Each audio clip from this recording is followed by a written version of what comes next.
आणि आता पुढची एक मोठी बातमी, वरळी हिट अँड रन प्रकरण मिहिर शहाला दिलासा मिळालाय आणि उच्च न्यायालयानं खरं तर मिहिर शहाला दिलासा द्यायला उच्च न्यायालयानं स्पष्ट नकार दिलाय। मिहिर शहाच्या वर्तनावर उच्च न्यायालयानं बोट ठेवत जामीन देण्यास नकार दिलेला आहे।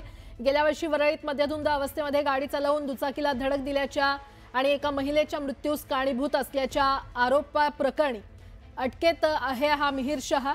आणि मिहिर हा मद्यधुंद अवस्थेमध्ये गाडी चालवत होता, तसंच दुचाकीला धडक दिल्यानंतर त्याने अपघातग्रस्त कावेरी नाखवा या महिलेला 1.5 किलोमीटर फरफटत नेलं। त्याचं हे वर्तन विचारात घेता तो जामीन देण्यास पात्र नाही असं न्यायालयानं म्हटलेलं आहे। न्यायमूर्ती नीला गोखले यांच्या एकलपीठानं निकालपत्रामध्ये हे स्पष्ट मत नोंदवलंय। मिहिर पूर्णपणे मद्यधुंद अवस्थेमध्ये होता आणि अशा स्थितीमध्ये त्यानं आलिशान गाडी अतिशय वेगाने चालवली। त्यानं केलेला गुन्हा गंभीर स्वरूपाचा असून एका महिलेला जीव गमवावा लागला। त्यामुळे घटना प्रसंगीचे मिहिर याचं वर्तन लक्षात घेता तो जामिनास पात्र नाही असं उच्च न्यायालयानं आदेशात नमूद केलंय।